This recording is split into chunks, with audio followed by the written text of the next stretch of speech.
अब तक हमने देखा काफका हॉस्पिटल छोड़कर भाग जाता है, पर तभी उसे एहसास होता है कि एक काइजू ने शहर पर हमला कर दिया है। और तब हम देखते हैं वो एक बच्ची को उस काइजू से बचा लेता है। और यहाँ 3 महीने से सारी डिफेंस फोर्स उसे ढूंढने में लगी होती है, पर वो किसी की भी पकड़ में नहीं आ रहा होता। तब इचिकावा उसे गुड न्यूज देता है कि उसने डिफेंस फोर्स एग्जाम का फर्स्ट राउंड पार कर लिया है। और तब वो लोग उस एग्जाम को देने चले जाते हैं, जहाँ उनकी मुलाकात किकोरू से होती है, जो कि उनकी गाड़ी को उठाकर पटक देती है और उसे काफका के पास से काइजू की स्मेल आ रही होती है। और अब आगे तब यहाँ किकोरू काफका पर शक कर रही होती है। तो इचिकावा कहता है, हम लोग काइजू डिस्पोजल कंपनी में काम करते हैं, इसलिए तुम्हें इनके पास से काइजू की स्मेल आ रही होगी। आखिरकार तुम लोग यहाँ पर क्या कर रहे हो? तभी वो देखते हैं काफका अपनी गाड़ी को उठाकर सीधा कर देता है और किकोरू चौंक कर कहती है, क्या इसके पास भी अपना एक प्राइवेट सूट है? मैं एग्जामी नंबर 2032 हूँ और मेरा नाम काफका है, तो मुझे याद रखना बच्ची।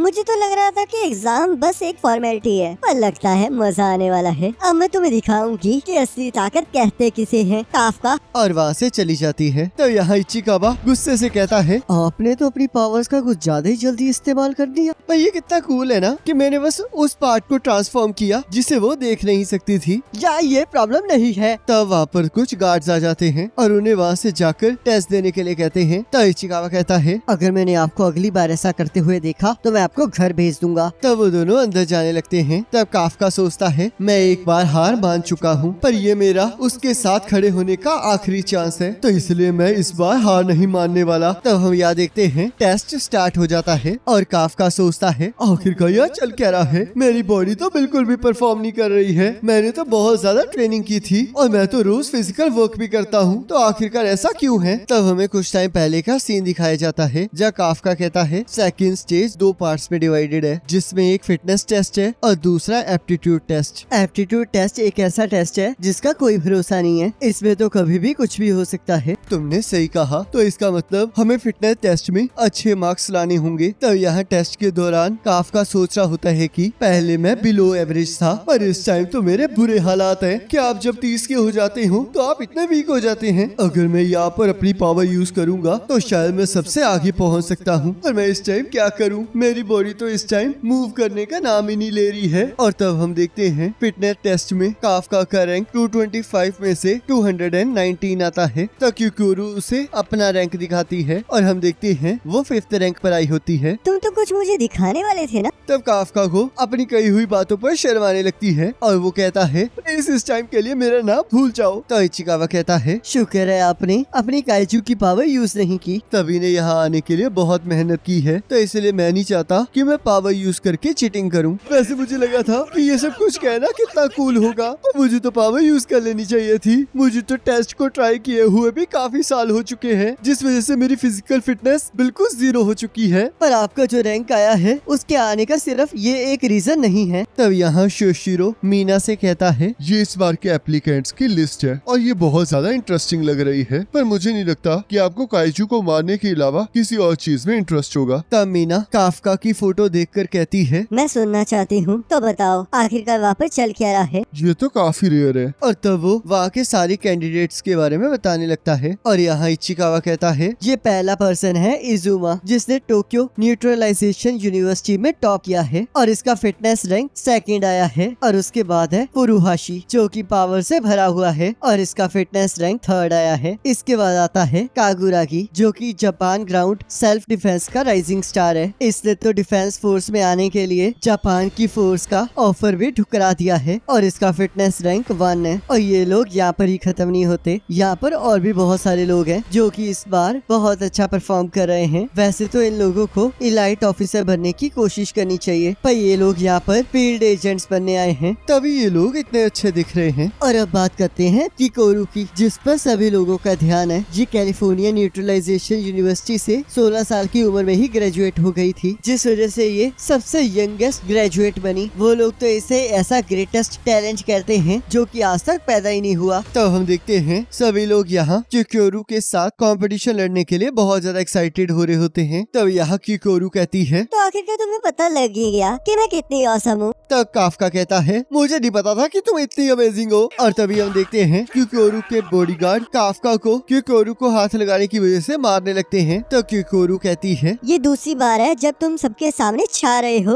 तो चलो वे देखते हैं आज के दिन में ऐसा कितनी बार होता है। तब काफका गुस्से में कहता है, मैं तुम्हें दिखा कर ही रहूंगा लड़की, पर आखिरकार मैं ये ऐसा करने कैसे वाला हूँ। तो इचिकावा कहता है, हमारे पास अभी भी उम्मीद है, क्योंकि पिछले 2 सालों से सेकंड पार्ट के अंदर काइजू कॉर्प्स डिस्पोजल आ रहा है, जिसमें वो लोग काइजू के ऊपर आपकी नॉलेज और ग्रुप के अंदर आपकी काम करने की एबिलिटी को टेस्ट करेंगे। और इससे कॉम्पिटिटर्स को ये भी एहसास होगा कि काइजू को मारने के अलावा भी बहुत से काम होते हैं। और यही एक कारण है जिसकी वजह से मैं काइजू डिस्पोजल में पार्ट टाइम जॉब में लगा था। तो इस वजह से हमें इस बारे में उनसे ज्यादा अच्छी नॉलेज है। और तब उन्हें दूसरी जगह शिफ्ट कर दिया जाता है, जहाँ शोशिरो कहता है, मैं 3rd डिवीजन का वाइस कैप्टन हूँ और मैं आज की टेस्ट का सेकंड पार्ट होस्ट कर रहा हूँ। इस जगह पर आपका एप्टीट्यूड टेस्ट होगा और आपका टास्क है कि इस जगह पर आपको काइजू को ढूंढकर उन्हें मारना है। जिसे सुनकर इचिकावा और काफका दोनों ही शॉक हो जाते हैं। तभी हम देखते हैं उस एरिया में से एक काइजू सभी कैंडिडेट्स की तरफ बढ़ने लगता है, पर तभी उस गेट के लॉक्स एक्टिवेट हो जाते हैं और यहाँ काफका डर के मारे नीचे गिर जाता है और किकोरू उसे देखकर हंसने लगती है। तब काफका कहता है, इचिकावा तुमने यहाँ पर कहा था कि हम यहाँ पर बॉडीज को डिस्पोज करने वाले हैं। मैंने कहा था पिछले 2 सालों से ऐसा हो रहा है और वैसे भी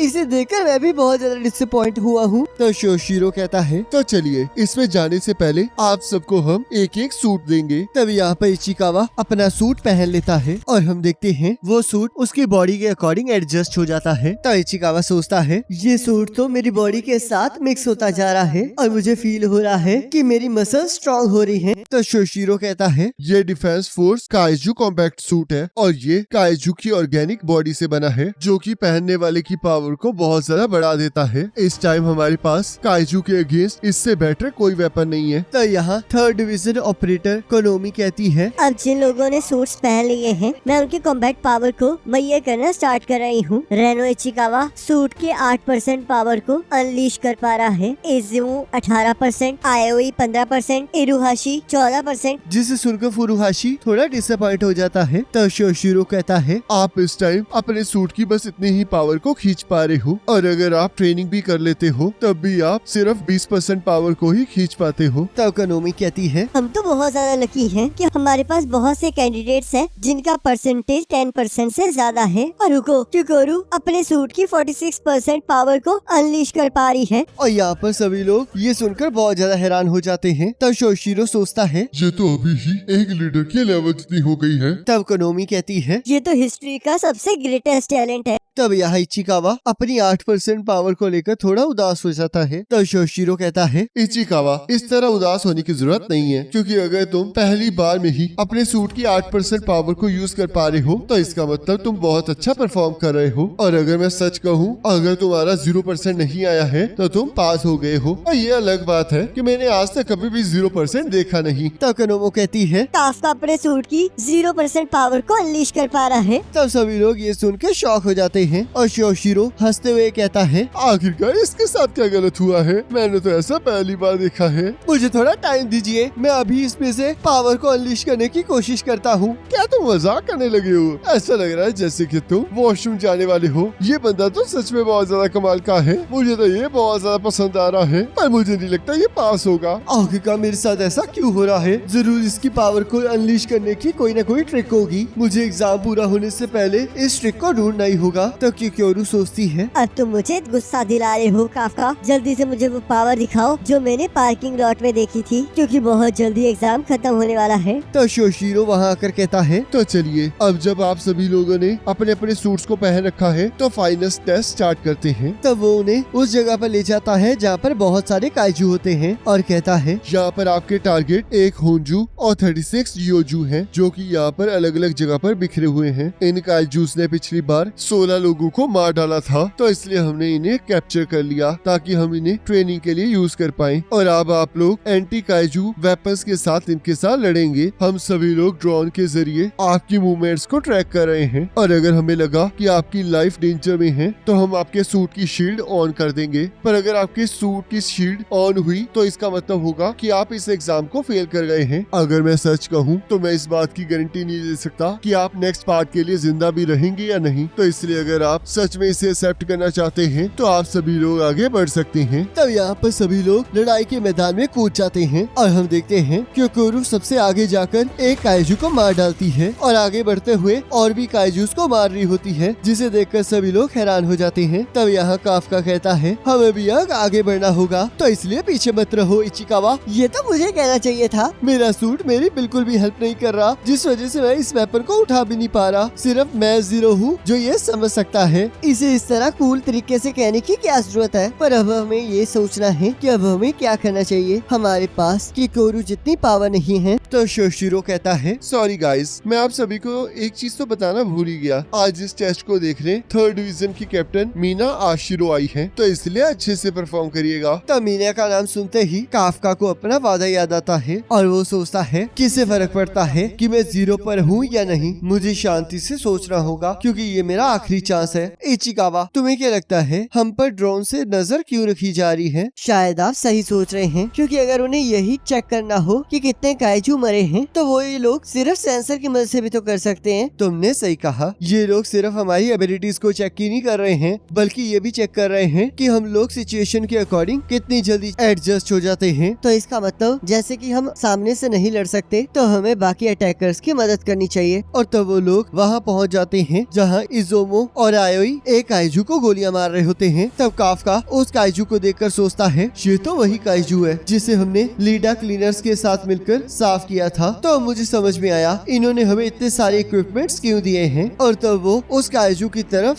स्टन ग्रेनेड फेंकता है, जिस वजह से उस काइजू के कान में दर्द होता है। तब काफका कहता है इसकी आंखें कमजोर हैं, पर इसके सुनने की कैपेबिलिटी बहुत अच्छी है, तो इसलिए जब आप ऐसा करके इन्हें बहरा बना देते हैं तो इन्हें टारगेट करना बहुत आसान हो जाता है। तो अब जल्दी से इसके पेट पर हमला करो। काइजू के पेट की स्किन बहुत ज्यादा कमजोर होती है। तो इजुमो और आयोई काफका की बात सुनकर वैसा ही करते हैं, जिस वजह से वो उस काइजू को हरा देते हैं। और तब इजुमो काफका का शुक्रिया अदा करता है और यहाँ काफका और इचिकावा और काइजूस को ढूंढने निकल जाते हैं। तो इचिकावा कहता है आखिरकार हमने कर ही दिखाया। तुमने सही कहा, हमने अनगिनत काइजू की बॉडीज को डिस्पोज किया है और हम ही है जो उन्हें अंदर और बाहर अच्छी से जानते हैं। मैं ये कर सकता हूँ, मुझे यहाँ पर काइजू की पावर को यूज करने की कोई जरूरत नहीं है। अगली बार स्टन ग्रेनेड मैं फेंकूंगा, तो इसलिए आगे बढ़ते हैं। और तभी हम देखते हैं काफका पर एक काइजू हमला कर देता है और उसे उड़ाकर दूर फेंक देता है। तो यहाँ कनोमी कहती है काफका को बहुत सारी चोटें आई हैं और अब ये आगे नहीं लड़ पाएगा। तो यहाँ शोशिरो काफका की शील्ड को एक्टिवेट करने के लिए कहता है। तो यहाँ काफका सोचता है ये सही नहीं हो रहा है, वो अब शील्ड को ऑन कर देंगे, जिसका मतलब मैं फेल हो जाऊंगा। मुझे उठना ही होगा क्योंकि वो मुझे देख रही है, मैं और उसके सामने अपनी बेइज्जती नहीं करवा सकता। और तब वो काइजू काफका को खाने लगता है और यहाँ कंट्रोल रूम से काफका की शील्ड एक्टिवेट होने वाली होती है। तो शोशिरो सोचता है मुझे लगा ही था कि यही सबसे पहले यहाँ से बाहर निकलेगा। ये बहुत फनी बंदा है, ये तो सच में बहुत बुरा हुआ। और तभी हम देखते हैं कि कोरू उस काइजू को मार देती है और कहती है ये तीसरी बार हो गया काफका, और हाँ, जब तक मैं बैटलफील्ड पर हूँ तब तक कोई भी क्विट नहीं कर सकता। आखिरकार तुमने मुझे बचा ही लिया। अब मैं बाकियों को हराने जा रही हूँ, तो इसलिए तुम तब तक लूजर की तरह यही लेटे रहो। और तब किकोरू और काइजूस को मारते हुए आगे बढ़ने लगती है। तब फुरुहाशी कहता है आखिरकार ये इतनी ज्यादा ताकतवर क्यों है? क्या इसके पास भी वही इक्विपमेंट है जो हमारे पास है? तब आयोई सोचता है तो क्या कॉम्पैक्ट पावर को अनलीश करने से इतना ज्यादा डिफरेंस आ जाता है? तब यहाँ काफका उठने की कोशिश कर रहा होता है, पर वो उठ नहीं पा रहा होता। तब शोशिरो कहता है काफका, हम तुम्हारे वाइटल्स के अंदर इरेगुलरिटीज देख रहे हैं, जिसका मतलब तुम्हारी बॉडी के अंदर मल्टीपल फ्रैक्चर्स हुए हैं और शायद ऑर्गन भी डैमेज हो सकता है। क्या इसका मतलब मुझे हार मान लेनी चाहिए? पर मैं ऐसा नहीं कर सकता क्योंकि अभी मेरा चांस है। तभी उसे याद आता है कि वो अपने सूट की पावर को अनलीश ही नहीं कर पा रहा है और उदास होकर सोचता है लगता है अब मैं उसके सामने नहीं खड़ा हो पाऊंगा और सिर्फ टैलेंट ही है जो पास हो सकता है। एग्जाम प्रॉक्टर होने के नाते मैं ये रेकमेंड करूंगा कि तुम इस कंपटीशन से बाहर आ जाओ, क्योंकि जो शील्ड तुम्हारे सूट में है वो तुम्हें हमलों से बचा नहीं पाएगी। मैं हूँ जो कि ये डिसाइड करेगा कि मुझे हार माननी चाहिए या नहीं। मैं चाहे सपने देखने के लिए थोड़ा बूढ़ा हो गया हूँ और मैं जानता हूँ कि मैं बेवकूफ की तरह दिखता हूँ, पर मैंने डिसाइड कर लिया है कि अब मैं यहाँ पर अपनी पूरी जिंदगी दांव पर लगा दूंगा और दोबारा से अपने ड्रीम्स का पीछा करूंगा। इस टाइम चाहे जो मर्जी हो जाए, पर मैं हार नहीं मानूंगा। और तब हम देखते हैं वो अपने सूट की 0.01% पावर को अनलीश कर पाता है और इसी के साथ एपिसोड खत्म हो जाता है। और नेक्स्ट एपिसोड का लिंक आपके स्क्रीन पर आ रहा होगा और उस पर क्लिक करके अगले एपिसोड को देख सकते हो।